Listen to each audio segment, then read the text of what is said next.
Hi guys, how you all doing? My name is Ben Marshall and welcome to my channel. Today we are in for an absolute treat. I have been struggling with some technology demons. I've done this video about 3 times and failed to capture it, but this guitar is so special that I'm not going to give up. So this is a 1962 Fender Musicmaster, which has been very kindly lent to me by my mate Ed. So I'm going to tell you a little bit about it and make some noises with it. So we'll begin with probably the most special bit about this guitar, which is the neck. This is just an absolutely gorgeous piece of maple. I don't think I've ever seen grain like this in my life on any other guitar. It just looks sensational, and because of the old nitro finish, which is sort of worn away a bit, feels very satiny. But my God, it's just stunning. None of this stuff that you see on custom shops where it's got insane wear from here to here. It's just really even all over. And this neck, whilst it looks absolutely gorgeous, is absolutely tiny. Because from my understanding, this was basically a junior guitar. So it's a 22.5-inch scale length, and it's just piddly in your hands. And it's quite hilarious for a man who does have small hands anyway. When I get up here, the fret spacing is quite comical. So it makes it interesting to play, but quite inspiring as well. If we go up to the top, it's got that timeless headstock design, and as a man who owns a PRS Silver Sky, it does make you realise they kind of had it right from the off. No disrespect to Silver Sky, I love it, but it's amazing to see a proper vintage Fender and just admire that shape. The logo is all original and pretty much there. It's just missing the E. Got the serial number there. The tuning pegs, one of them is original. Ed does have the other ones, but these are just replacements for now because I think he's getting them in better working order, and these are a little bit more stable and still look great. The frets are also original, but when he got the guitar, which he got a couple of years ago for about 1,400 quid, I think, these were knackered. So they are original, but he's put a lot of work into leveling them out. So they're pretty small, but they feel nice and they are still there. Presents a little bit of a problem with the intonation sometimes on this guitar, but it still feels great. We've got the original bone nut, and we've got the clay inlays, which have just aged beautifully and look absolutely stunning. So I'm going to try and capture all that. I've forgotten Brazilian rosewood board, which also looks beautiful.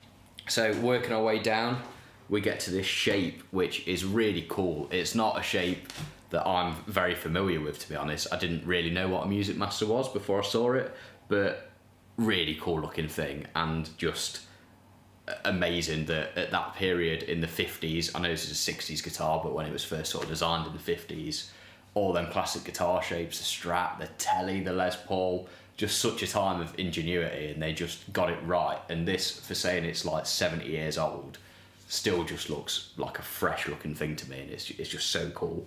This is a rethin, but it's the original colour, which is desert sand, so you can see some brush marks and it's worn off in places, but from a distance and even close up, it just looks really vibey, and it just suits this super cool little guitar.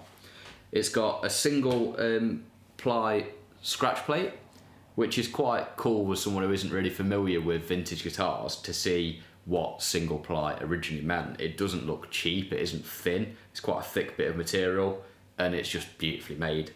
And then the most unique bit about this guitar, probably, is where this pickup's situated. It's not where Strat and Telly would be, right up at the neck, it's sort of in between that and the middle, so a really unique sound. These are not the original knobs, but they are really good repros. And I think the tone knob also came unsoldered when Ed got it, so he sorted that out, and it's as it was intended. Also, the neck plate isn't original, but fits very nice. So it's not mint by any means, but it's also an absolute piece of history, and it's been really cherished and looked after over the years. So, a pretty special thing. And as a final note, this is basically a Telecaster bridge, and it's just so cool to look at this robust design, and they just got it right from the off. Fender did, I think. String through on the top. So without further ado, we're going to make some noises on it. We're going to start off pretty clean, and I'm just going to show you what the volume and tone do. Then we're going to play a few different chords, and then maybe play some stuff with some effects. We are going through my Fender, the twin reverb today. Things pretty much down the middle with bass and treble rolled off a bit, and some reverb going on as well. Okay, so volume first.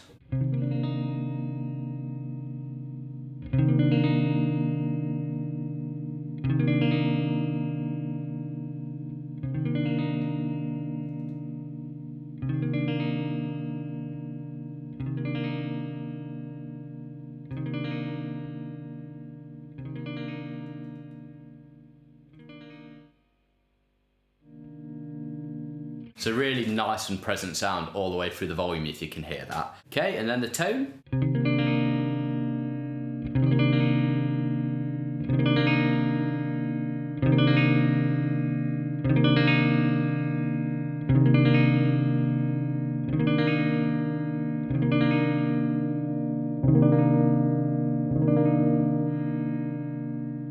So as you can probably hear, that's not really doing an awful lot until it's right the way down, but it does do something. So let's play some nice chords on it.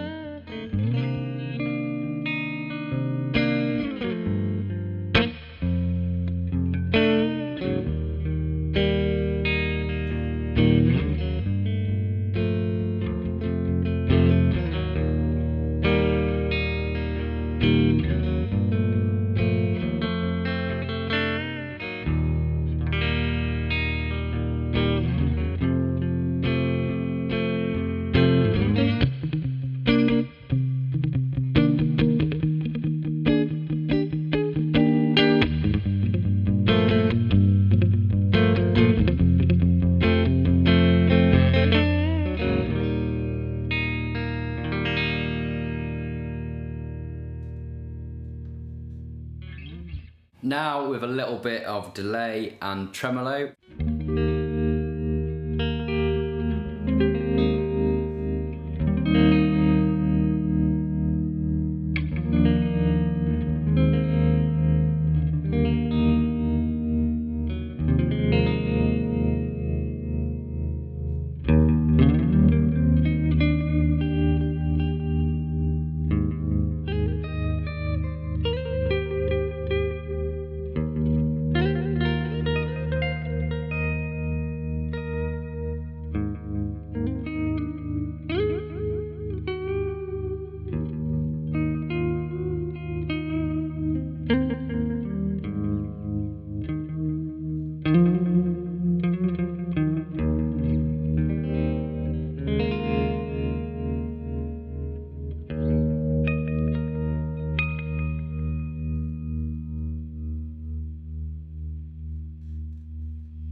Yeah, really gorgeous little thing. A little bit of a challenge for me to play sometimes just because the neck does feel so small to me and the intonation's a bit out, but really inspiring. And to be honest, if I wasn't sat here making a video and I was sat on the couch playing it, I'd probably find I'd play that a little bit differently, but hopefully it gives you an idea of the sound and just like the resonance of this instrument. It's got a really cool slinky feel to it. It's tuned to E flat, which probably helps.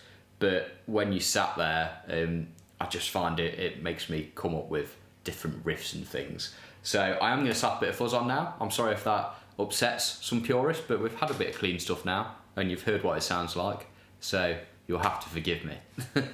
So we're going to turn on the Mythos High Road Fuzz from Joe Landreth and make some rocky noises.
few little jazzy notes in there, which I apologise about, but hopefully that gives you a little bit of an overview on what's a really cool and special guitar. And more than that, it's a piece of history.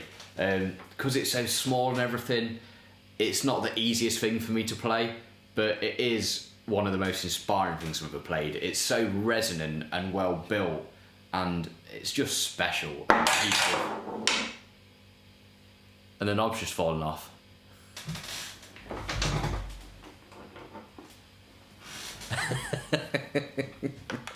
So I was about to say, thanks so much to Ed for letting me lending this precious thing for me, and then I've chucked the flipping toe knob on the floor. So sorry about that, Ed. It's fine. Please don't bill me. But yeah, massive thanks to Ed for lending me such a cool thing, and I hope you enjoyed it. I hope you liked taking a look at this, and if you did enjoy it, please give us a like, please give us a subscribe, and he might lend me one of his other really cool guitars to take a look at. So thanks very much, and I'll see you on the next one. Cheers, guys.